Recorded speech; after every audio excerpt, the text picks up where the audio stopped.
Hello my dear students, welcome back to channel my new video. My name is Amir from A1 Coaching. तो बेटा उम्मीद करता हूँ आप लोगों के हाफ ईयरली एग्ज़ाम अब तक पूरी तरह से कंप्लीट हो चुके होंगे और अब आप लोग बोर्ड एग्ज़ाम के लिए पूरी तरह से सीरियस हो चुके होंगे।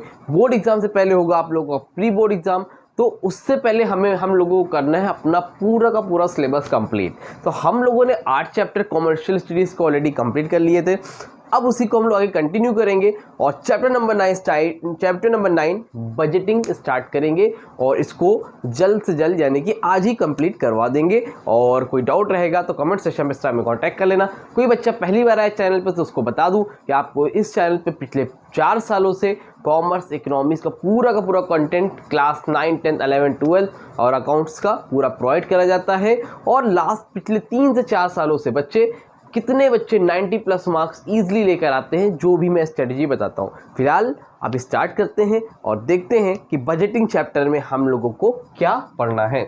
अब देखो बेटा, बजटिंग से पहले देखो यहाँ पर एक वर्ड है बजट। क्या है? बजट। अब बजट का मतलब क्या होता है? को नॉर्मल लाइफ में बजट तो आपने वर्ड सुना ही होगा कि हर आदमी बजट बनाता है। कभी कभी आप बोलते हो, जाते हो अपने पेरेंट्स के पास, जाते हो कहते हो पापा मुझे स्कूटी दिला दो, ये वाला मोबाइल दिला दो, तो आपके पेरेंट्स बोलते हैं अरे बेटा अभी इस मंथ बजट आउट हो गया है, नेक्स्ट मंथ में आपको दिला दूंगा। ऐसा हुआ है कि नहीं हुआ? यार बजट यार अभी नया महीना आने दो, अगले साल आने दो, इस साल बजट नहीं है। समझ में आ रही बात? तो बजट क्या होता है? नॉर्मली एक पहले से न्यूमेरिकल वैल्यू में क्या करना, प्लान करना। अब इसे मान लो किसी की शादी पड़ी है, अब आपके घर में मान लो किसी की शादी पड़ी है, किसी की क्यों मान लो आपकी ही पड़ी है, ठीक है? तो मान लो किसी का है कोई बच्चा जिसका नाम है अर्जुन, ले लें, चलो नाम क्या है बेटा उसका? अर्जुन। अब अर्जुन जी के घर में क्या पड़ी है? शादी पड़ी है। अब अर्जुन को करनी है शादी, तो अब डायरेक्ट तो शादी हो नहीं जाएगी। उसके लिए क्या करोगे आप लोग? नॉर्मली क्या करोगे? पहले एस्टिमेट लगाओगे ना, एस्टिमेट लगाओगे कि कितने लोग आएंगे। क्या करोगे? कितने लोग आएंगे, फिर एस्टिमेट लगाओगे, आइडिया उसमें देखोगे कि खाने में क्या क्या रहेगा और पैलेस कौन सा बुक करेंगे हम लोग, है ना, किसको बुलाना है, किसको नहीं बुलाना है, पानी कैसे रहेगा, बिस्लेरी में रहेगा कि वाटर कूलर में रहेगा, कोल्ड ड्रिंक रहेगी कि नहीं रहेगी, क्या क्या आइटम्स रहेंगे, कितने रहेंगे, कैसे रहेंगे, किस टाइम पर बारात आएगी, क्या होगा, कैसे होगा, पूरा का पूरा आप लोग क्या करोगे? पहले एस्टिमेट लगाओगे। तो इन सारी चीज़ों में कहीं ना कहीं आप पैसे का भी इंतजाम करोगे कि भाई पैलेस हमारा कितने रुपए में बुक होगा, शादी में जो पैलेस बुक होता है। अच्छा, डिनर, जो भी डिनर होगा, जो या दोपहर में होगा तो लंच होगा, जो भी उसका खर्चा होगा वो कितना होगा, है ना। डेकोरेशन होगा तो डेकोरेशन में कितना पैसा खर्चा होगा, ये सब होगा कि नहीं होगा, है ना। शादी के 2-4 दिन पहले 2-4 दिन पहले का इंतजाम होता है, तो उसमें कितना एक्सपेंडिचर होगा। तो आप लोग क्या करोगे? टोटल एक्सपेंडिचर बनाओगे। एक्सपेंडिचर यानी कि टोटल खर्चा बनाओगे। और क्या? Pre expenditure. मतलब प्री मतलब कह सकते हो कि पहले से आप एस्टिमेट लगाओगे कि यार कितना खर्चा आएगा। तो आप लोगों ने लगाया कि टोटल 10 लाख रुपीज़ के खर्चे आ रहे हैं, ये आप लोगों ने एस्टिमेट लगाया। तो अब क्या ये गारंटी है कि शादी में 10 लाख का ही खर्चा आएगा?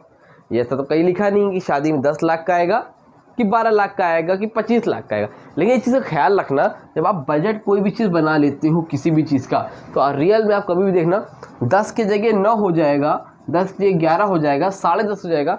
लेकिन कभी ऐसा नहीं होगा कि आपने 10 लाख का बजट बनाया और खर्चे आपके 25 लाख के हो गए, या आपने 10 लाख का बजट बनाया और खर्चे आपके सिर्फ 5 लाख के हुए। तो आपको बहुत ज़्यादा गैप देखने को नहीं मिलेगा। तो नॉर्मली बजट क्या होता है? प्री प्लान न्यूमेरिकल वैल्यू में आप क्या करते हो? एक प्लान बनाते हो कि आने वाले टाइम में कितना आपका खर्चा हो सकता है। समझ में आ रही बात? तो बजट क्या होता है? प्री प्लान होता है। प्री प्लान मतलब पहले से आप क्या करना, एस्टिमेट लगाना, एक आइडिया लगाना, सारी चीज़ों को एस्टिमेट करके। समझ में आ रही बात? उसको हम लोग क्या बोलते हैं? बजट बोलते हैं। ये तो मैंने आपको शादी के पॉइंट ऑफ व्यू से बता दिया। आप लोग पढ़ रहे हो कॉमर्स, तो बिजनेस के पॉइंट ऑफ व्यू से बात करोगे, तो बिजनेस के पॉइंट ऑफ व्यू से बात करोगे तो आप देखोगे कि अब की बार दिवाली आ रही है। दिवाली में हम लोग पटाखे का यानी क्रैकर्स का बिजनेस करते हैं, तो कितने पटाखे हमारे बिकेंगे, तो हम लोग कितना प्रोड्यूस करें भाई। 1000 पटाखे बनाए, 1 लाख बनाए, 10 लाख बनाए, 1 करोड़ पटाखे बनाए, मतलब कितने का बजट बनाए कि कितने का। तो एक पूरा चैलेंज होगा ना, कितने बनाए, कितने लेबर होंगे, कितना खर्चा देंगे, तो सारी चीज़ों को पहले से एस्टिमेट करोगे।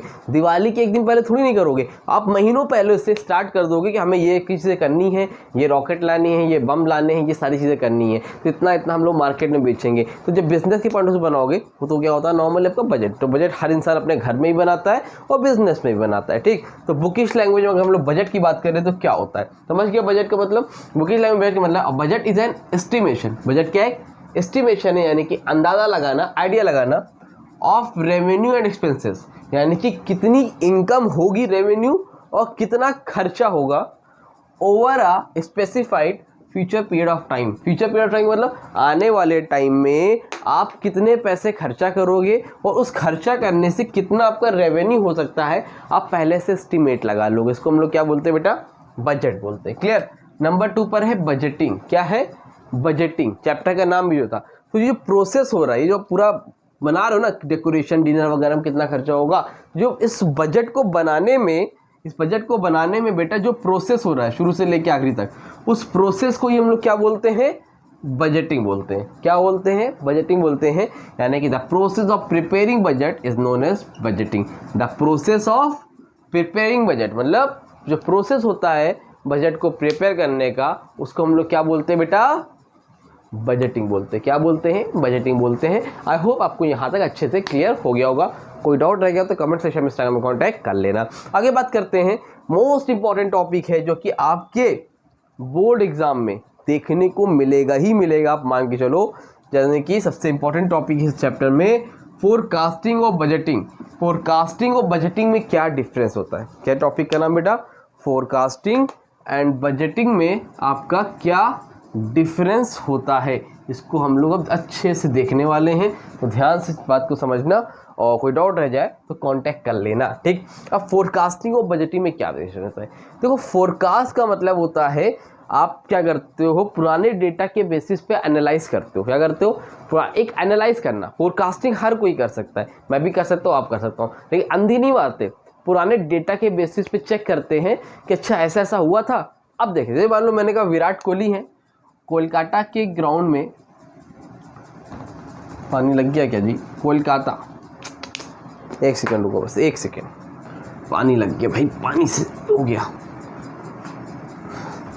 इधर देखो, जब मैं लिखता हूँ, जैसे मान लो विराट कोहली है और लिखा है कोलकाता के ग्राउंड में विराट कोहली की एवरेज 70 की है। पिछले 5 मैचों में विराट कोहली ने एक मैच में 70 बनाए हैं, एक मैच में 100 बनाए, एक मैच में 120 बनाए हैं, एक मैच में 80 बनाए, एक मैच में 75 बनाए। ये क्या बता रहे हैं कि विराट कोहली का बल्ला कोलकाता के ग्राउंड में बहुत ज़बरदस्त चलता है। तो इसी के बेसिस पे बोल दिया हमने, जो कल मैच होने वाला है कोलकाता में, वहाँ पर विराट कोहली 50+ बनाएंगे।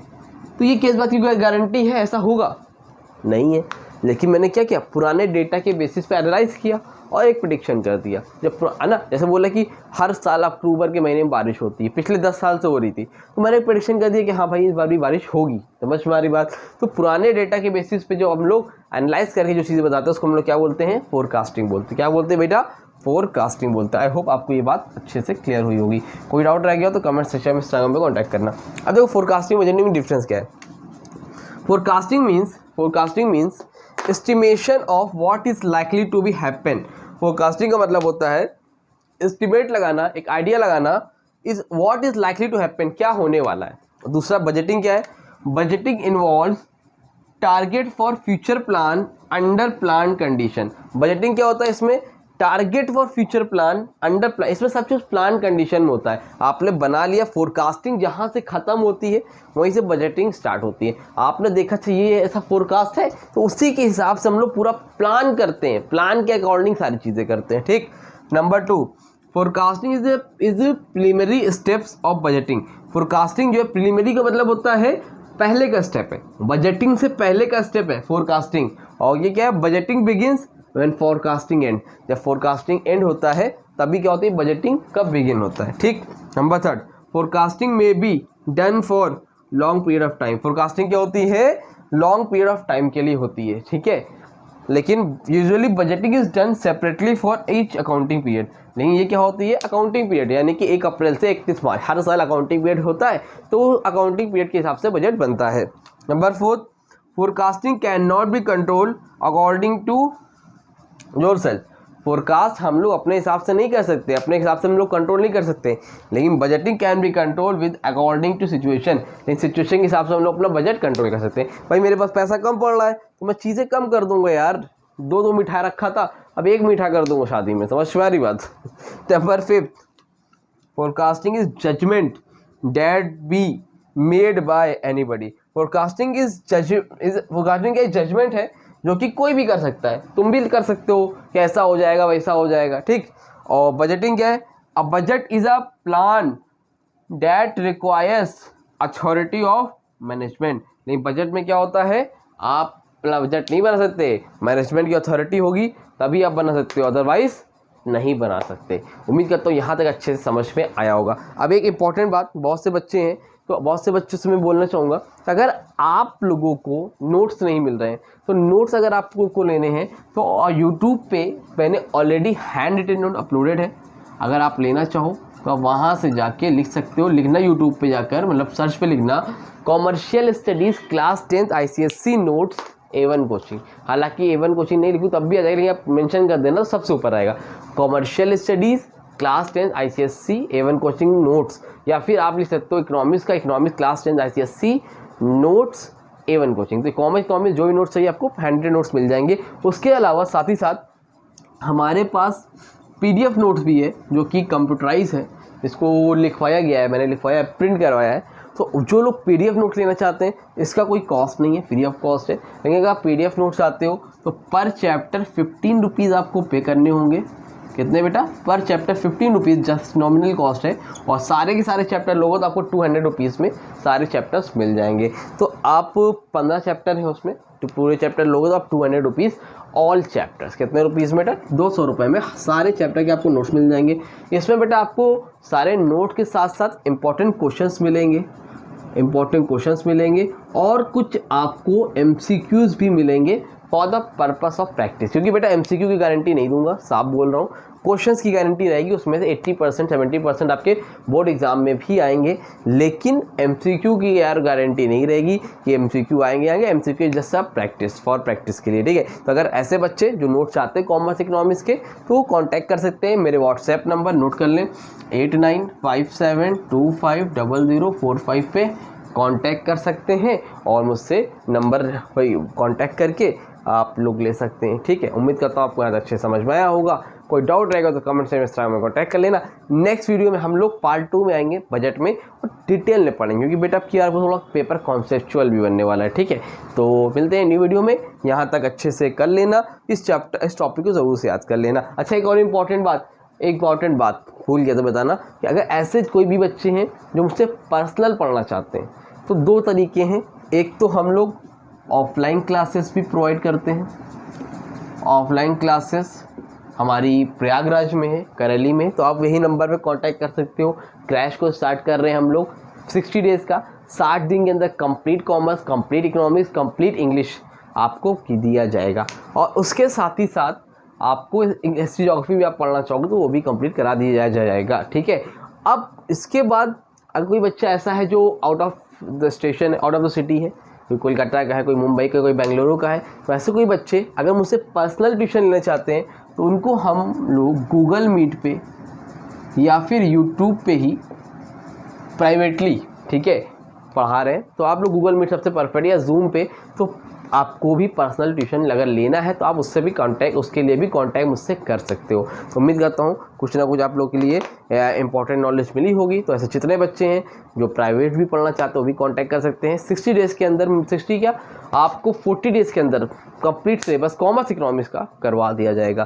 तो मिलते हैं न्यू वीडियो में, तब तक के लिए थैंक यू। और ज़्यादा से लोगों को वीडियो को शेयर कर देना ताकि उनको भी ये बात पता चल सके और वो भी अच्छे से अपनी पढ़ाई कर सके। चलो मिलते हैं न्यू वीडियो में, तब तक के लिए थैंक यू so much।